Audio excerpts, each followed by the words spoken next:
Good afternoon, brothers and sisters, and welcome once again to the Self-Improvement Basis for Community Development Talk Show.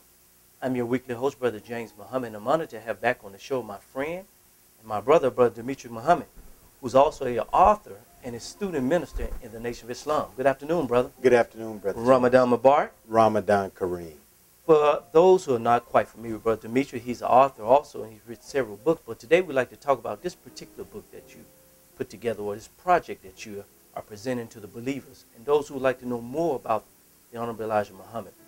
An Invincible Truth, the Most Honorable Elijah Muhammad, Pittsburgh Courier article collections. Yes. First of all, before we get started, brother, what inspired you to write this book about the Most Honorable Elijah Muhammad?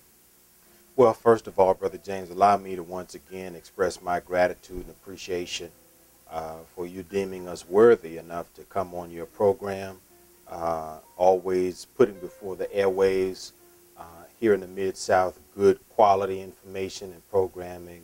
And just as a viewer, I want to first of all thank you for that, and certainly appreciate the opportunities that you've afforded us to come on and express our understanding of this profound body of wisdom that we affectionately refer to as the teachings or the life-giving teachings of the Most Honorable Elijah Muhammad. This is a project that we were inspired to put together several years ago when we were assisting student minister Anthony Muhammad.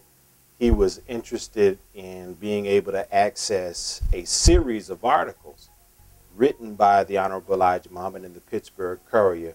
It was a 22-article series that had been referenced in the Final Call newspaper in the column Farrakhan the Traveler, which, as you know, is written by Minister Jabril Muhammad, a student and minister of the Honorable Elijah Muhammad, and one who was blessed to always be able to see the Most Honorable Elijah Muhammad in the glorious light of Scripture. And so he was referencing this 22-article series about the life, ministry, and the work of Jesus. And so we were able to track that down for student minister Anthony. And we were pleasantly surprised to be able to access a lot of detailed knowledge and teachings that we had not heretofore been familiar with. And so the thought at that time came, what else is there beneath this, which is the tip of the iceberg? And so we began to explore, and we found out that Allah had guided the Honorable Elijah Muhammad to write for approximately 3.5 years almost in one of those famous, probably the most famous so-called Negro publication, a part of the legendary and historic Negro Press History, a newspaper that, even though it came out of Pittsburgh, it was nationally distributed, a newspaper called the Pittsburgh Courier, which has a fascinating history that we include in the book. But that was our base inspiration for being able to access all of the articles. And then once we were able to see the treasure that they were, well, we thought that it might be a good idea to compile them all and to put them together in the standalone volume of nothing but those articles, which I should add really constitutes the first major body of writings and teachings of the Most Honorable Elijah Muhammad. And it was so important, Minister Farrakhan will later share with me, that these articles were the literal training and study material that he consumed as he was developing and growing as a young minister. So I like to refer to these articles as literally the seminary training of the man who today is just simply known as the minister. Now, the word minister, when you say that, especially in the black community, when you say the minister, everybody knows who you are referring to.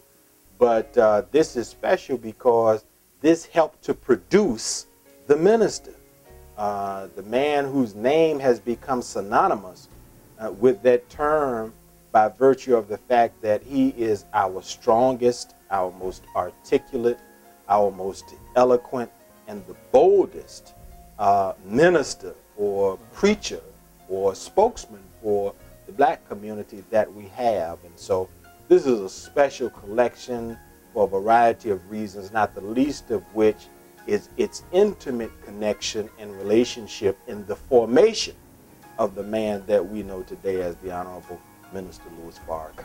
Okay, now, on the back of the book, you have a quote of the Honorable Elijah Muhammad, and it goes as follows.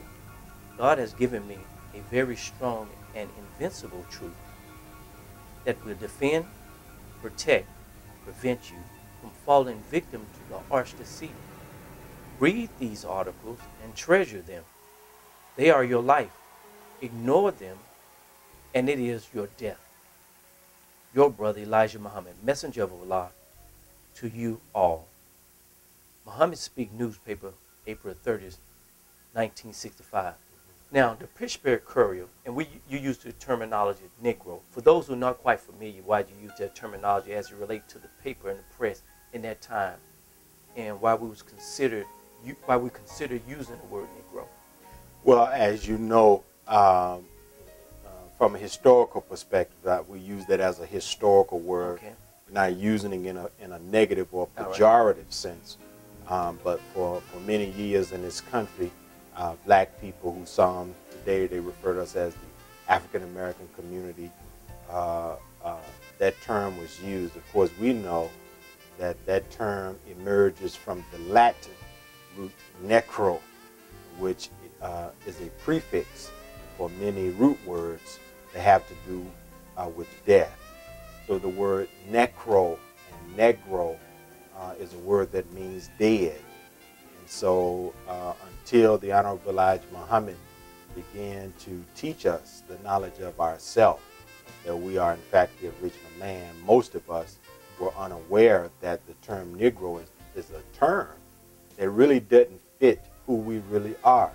Neither does the term African American fit who we really are, because who we are is so profound and so magnificent that you can't really define the black man and woman by their association to a landmass or by the color of our skin.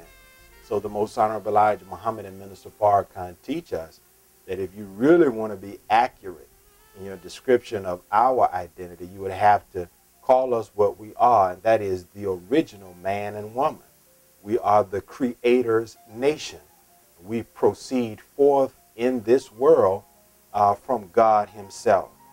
We are, as David said in the 82nd Psalms, when he said, you are all gods, but you're children of the Most High God. This is in stark contrast to some of the negative ways we have been identified in the modern world. But there's a history. Historians, when you talk about the Negro press, there's a whole section of history devoted to black people forming newspapers and magazines and pamphlets and newsletters, always using them as tools in our quest for liberation. And so in the history of the Negro press, the Pittsburgh Courier looms very large. There were many great luminaries like W.E.B. Du Bois and Zora Neale Hurston, many great luminaries who wrote in the Pittsburgh Courier. And so in that respect, the Honorable Elijah Muhammad is in very good company with many of the great ones of our sojourn and struggle here in America, as one who was a writer in this legendary newspaper. Okay, now, can you give us a timeline and a little history of the Pittsburgh Courier as it relates to the writings of the Most Honorable Elijah Muhammad? Because if you look at today, you have very few black-owned newspapers. And the ones that you have, most likely, wouldn't allow the Honorable Mr. Louis Farrakhan to put a weekly article in it, where we have the final call newspaper. But give us a history and a timeline of what was going on around that time, so we can get a look, you know, because remember, our people, it was a crime at one time for our people to read. Yes, yes. And we remember watching the movie Roots when they found out that Kizzy knew how to read. She had to be sold off. So a newspaper back then, in the 50s and the 40s, was very important, particularly a Negro newspaper, to the black community and our liberation. Of course, and we cover the history of the Pittsburgh Courier in the book, and talking about how it began in the early 1900s. And of course, you know, the Nation of Islam began in America in 1930. In 1935, after the departure of the great Mahdi, Master Fard Muhammad, the Honorable Elijah Muhammad was left with the responsibility of taking his teachings and promulgating them and propagating them in America and really around the world. And so for a period of 7 years, 1935 through 1942, you have the Honorable Elijah Muhammad being on the run because there were internal forces within the early Nation of Islam that disagreed with the choice of the great Mahdi, Master Fard Muhammad's choice of the Honorable Elijah Muhammad to be the leader of the Nation of Islam. And so for 7 years he ran. And at the end of 7 years, he was in prison by an executive decision of Franklin Delano Roosevelt. And so this is the early history of the nation. And from 1942 till I believe 1946 or early 1947, the Honorable Elijah Muhammad is released from prison. And so he has the arduous task of trying to build a nation out of those believers who remained steadfast while he was incarcerated. And many of the brothers were incarcerated as well.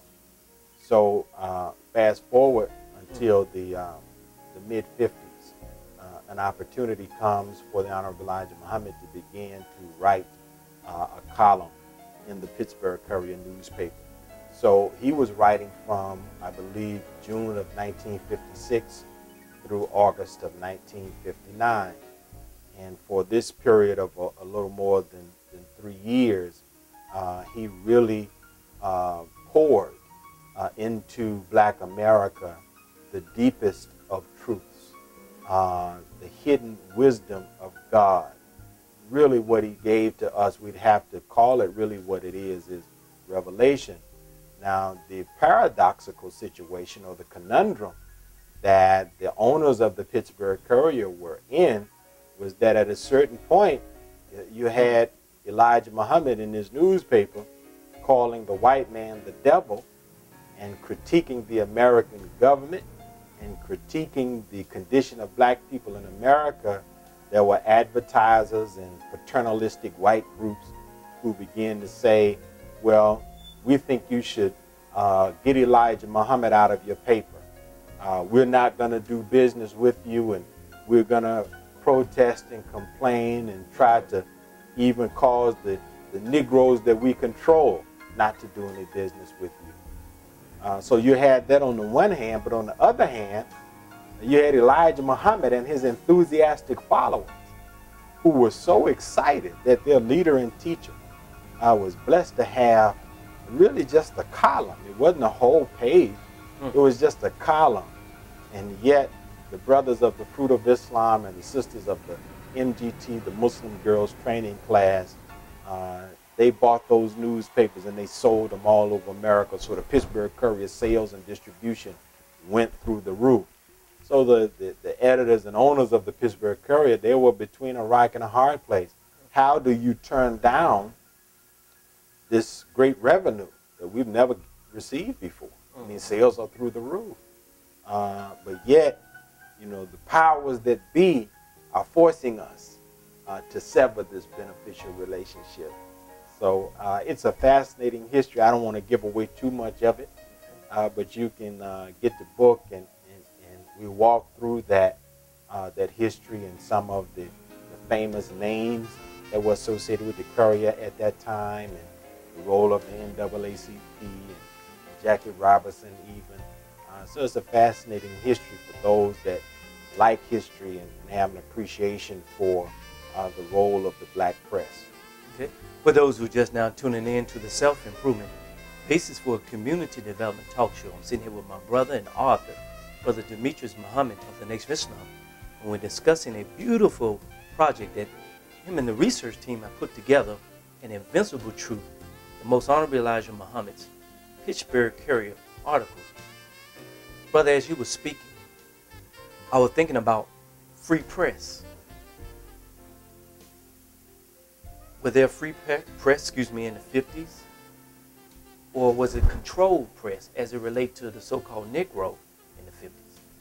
Well, I think that you could certainly say that, conscientious black writers and journalists did all that they could to report on what was happening in black America.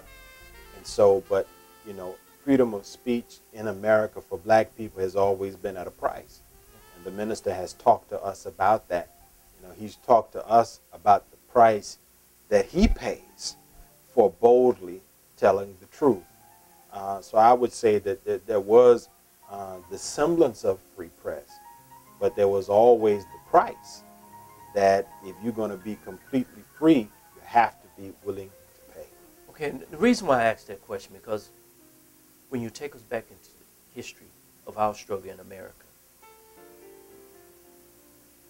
and then every year it comes around February, then we call it Black History Month, yes, which is a shame. Yes. And in Black History Month, no one discussed the work of the Most Honorable Elijah Muhammad. He seemed to be wiped out of Black History Month. You don't study about him in high schools or junior high. You don't study about him on the campus of major universities. Why do you think there's been a concerted effort to erase the Most Honorable Elijah Muhammad from history?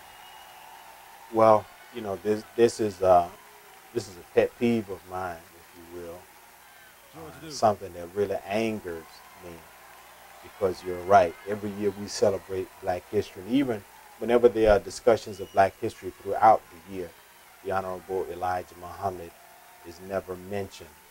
He is hidden, and he's deliberately disrespected in this regard. Now, this is a man that at one point in time, those at the Reader's Digest, they referred to him as the most powerful black man in America. It would seem to me that black people who are still struggling to get power in this country would really be fascinated to study and embrace the ideas of one that the dominant society called the most powerful among us. But it's a deliberate attempt to cause the young generation not to have any knowledge of who this man is, because the ideas that the Most Honorable Elijah Muhammad articulated and represented are unpopular. He called for separation. He said that if you really want to give justice to the black man and woman of America, since our ancestors helped build this country, why don't you divide up the country with the descendants of your former slaves and give us 8 to 10 states that are fertile, minerally rich, with an outlet to the sea. Give us what our foreparents have earned for us. He taught about the origin of man, the origin of the Caucasian. He even dealt with dietary laws and principles. And so this man's teaching is considered revolutionary. I remember many years ago, there was a saying that one of the founding fathers, George Washington, he said that never allow Islam among the slaves. And so the Honorable Elijah Muhammad, representing and teaching black people Islam, that great religion of the East that had always been the formidable enemy of the Christian West. He was teaching that to what you would really call the dregs of American society. You know, those who are on the bottom of society, the underclass, those of us in this country that white supremacy and capitalism had kept out of positions of power. He was teaching us this revolutionary teaching. And so the powers that be in government, in the Jewish community, even in the business community, they have worked diligently to